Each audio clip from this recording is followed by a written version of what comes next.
तो करेंगे उत्तराखंड की तरफ। तो उत्तराखंड से हमारे ब्यूरो चीफ योगेश सैली हमारे साथ जुड़ चुके हैं। जी योगेश जी, आज क्या क्या खबरें दिन भर प्रदेश में सुर्खियों में बनी रहेंगी? देखिए, आपको बता दें कि आज सबसे पहले मुख्यमंत्री शिवराज सिंह चौहान के कई कार्यक्रम लगे हुए हैं, जिसमें वो चुनावी जनसभाओं को उनकी जनसभा होनी है, रोड शो होना है, वो मसूरी में होना है। मसूरी में 11:30 बजे करीब अभी उनका रोड शो शुरू होने वाला है, जिसके बाद वो मसूरी की जनता को संबोधित करेंगे। मसूरी को बेसिकली इसलिए फोकस कर रहे हैं मुख्यमंत्री, क्योंकि जो कांग्रेस के लोकसभा के प्रत्याशी हैं जोत सिंह भुनसोला, वो मसूरी के ही रहने वाले हैं। इस वजह से उनके घर में जाकर के ही मुख्यमंत्री पुष्कर सिंह धामी वहां से अपना चुनाव प्रचार करेंगे, जिससे कि जो उनके क्षेत्र के जो वोट है उनको कहीं ना कहीं जो है डाइवर्ट किया जा सके और कहीं ना कहीं भाजपा के पक्ष में मतदान करने के लिए ये अपील की जाएगी। इसके बाद मुख्यमंत्री की एक पत्रकार वार्ता होनी है राजधानी देहरादून में ही, जहां वो पत्रकारों को संबोधित करेंगे और बताया जा रहा है कि कई महत्वपूर्ण बिंदुओं पर वो आज प्रेस वार्ता करने वाले हैं। इसके साथ ही आपको बताएं 16 तारीख को, क्योंकि गृह मंत्री अमित शाह देहरादून के दौरे पर हैं, उत्तराखंड दौरे पर हैं, यहाँ वो जनसभाएं करेंगे और आखिरी दौर में, चुनाव प्रचार के आखिरी दौर में वो महत्वपूर्ण जनसभाएं करेंगे और उन क्षेत्रों में जाएंगे जहां पर उन्हें लगता है कि भारतीय जनता पार्टी को कहीं कमजोरी मिल रही है। तो बढ़त दिलाने के लिए कहीं ना कहीं जो है अमित शाह की जो रैली होगी वो बहुत ही अहम मानी जा रही है। इसके अलावा अगर बात करें कांग्रेस की, तो कांग्रेस के प्रत्याशी और उनके पदाधिकारी लगातार चुनाव प्रचार अभियान में जुटे हुए हैं। और इसके अलावा जो स्टार प्रचारकों की बात करें तो फिलहाल अभी किसी स्टार प्रचारक का उत्तराखंड दौरा नहीं है, क्योंकि सिर्फ अभी तक प्रियंका गांधी आई है। उन्होंने सिर्फ 2 चुनावी जनसभाएं यहाँ पर की है, रामनगर में और रुड़की में। और उनकी 2 जनसभाओं के बाद कांग्रेस के अन्य किसी स्टार प्रचारक का भी फिलहाल नाम नहीं है। लेकिन आपको बताएं कि अगर चुनावी माहौल की अगर बात करें उत्तराखंड की, तो लगातार जो चुनावी माहौल है उसमें जो रंग घोला जा रहा है वो घोला जा रहा है महिलाओं को लेकर के।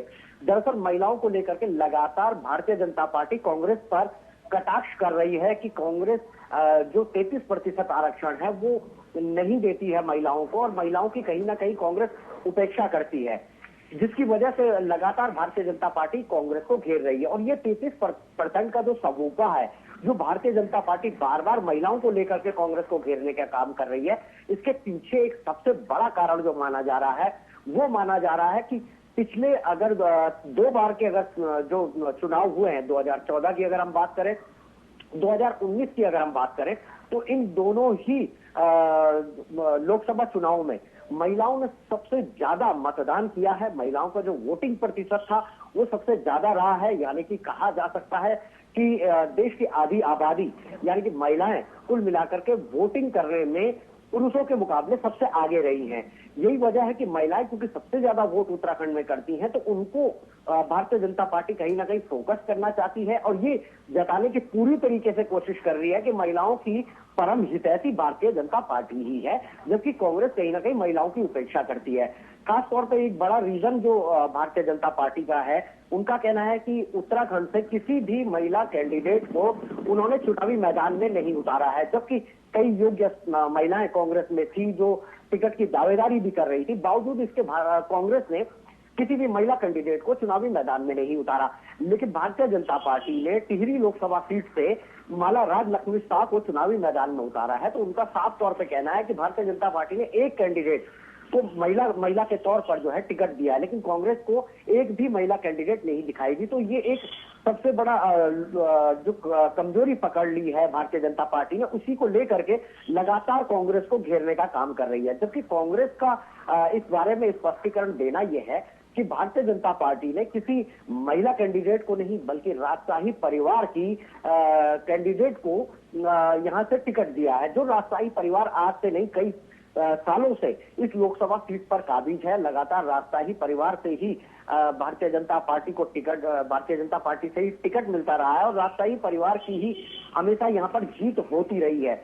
तो कहने का मतलब सिर्फ राजशाही परिवार और महिलाओं को लेकर के इस समय एक सबसे बड़ा मुद्दा यहाँ पर बना हुआ है उत्तराखंड में, और महिलाओं को लेकर के सबसे ज्यादा जो चर्चा हो रही है सिर्फ इसी बात को लेकर हो रही है।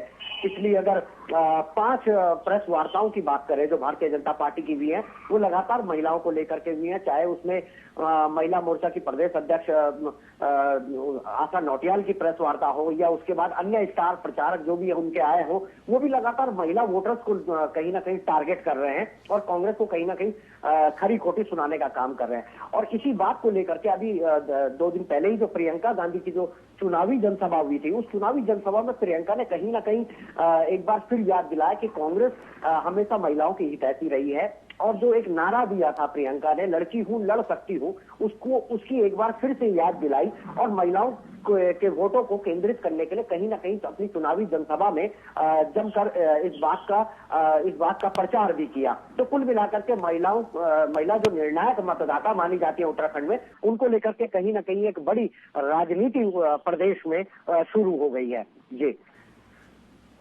योगेश जी, तमाम जानकारी के लिए आपका धन्यवाद।